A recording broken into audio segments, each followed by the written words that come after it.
Champions trophy cover করতে এই মুহূর্তে পাকিস্তানে আছেন আমাদের সহকর্মী শেখ আশিক। সরাসরি চলে যাচ্ছি তার কাছে।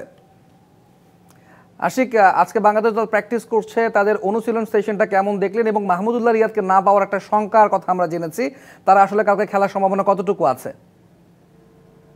তৌহিদ, মাহমুদুল্লাহ রিয়াদের কথা বলছিলেন। রিয়াদের একটা হ্যামস্ট্রিং ইনজুরি আছে এবং সেই ইনজুরির কারণে এখন পর্যন্ত মাহমুদুল্লাহ রিয়াদ অনিশ্চিত এই ম্যাচে নিউজিল্যান্ডের বিপক্ষে। এবং রিয়াদের কথা যেহেতু হচ্ছে এবং প্রতিপক্ষ যখন নিউজিল্যান্ড, তখন মনেই পড়ে যায় 2017 চ্যাম্পিয়ন্স ট্রফির কথা, যে ম্যাচে মাহমুদুল্লাহ রিয়াদ এবং সাকিব আল হাসানের সাথে মিলে দুজন সেঞ্চুরি করেছিলেন এবং সেই যে স্মৃতিটা আবারও মনে পড়ে যায়, এবং যে কারণে মাহমুদুল্লাহ রিয়াদকে অনেক বেশি মিস করছে টাইগার টিম ম্যানেজমেন্ট। কিন্তু এখন আসলে ওই সুযোগটা আসলে নেই যে মাহমুদুল্লাহ রিয়াদকে শেষ পর্যন্ত আসলে খেলানো যায় কিনা, সেই তো অনিশ্চয়তা আছে।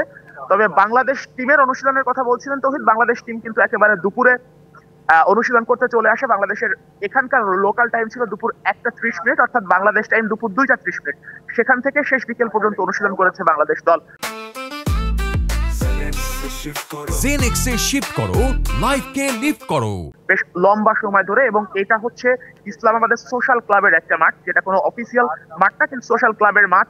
সেখানেই অনুশীলন করছে এবং এই মুহূর্তে বাংলাদেশ দল যেহেতু প্র্যাকটিস করে চলে গেছে, এখন আবার আমার পেছনে নিউজিল্যান্ড ক্রিকেট টিম প্র্যাকটিস করছে। বাংলাদেশের কথা বলছিলাম, মাহমুদুল্লাহ রিয়াদ এসেছিলেন মাঠে, অনুশীলনও করেছেন এবং একই সঙ্গে আমরা নাহিদ রানাকেও দেখেছি, বেশ লম্বা সময় ধরে বল করেছেন নাহিদ রানা, মুস্তাফিজ বল করেছেন, তানজিম সাকিব বল করেছেন। তো বাংলাদেশ টিম আসলে আলাদা আলাদা করে কাজ করেছে এবং লম্বা টাইম নিয়ে কাজ করেছে। যার যেখানে সমস্যা ছিল, যেমন জাকের আলী অনেক একটা ক্যাচ মিস করেছিলেন, সেই ক্যাচ নিয়ে কাজ হয়েছে। ফিল্ডিং, ব্যাটিং, বোলিং নিয়ে প্রত্যেককে নিয়ে কোচ বা কোচিং স্টাফরা কাজ করেছেন।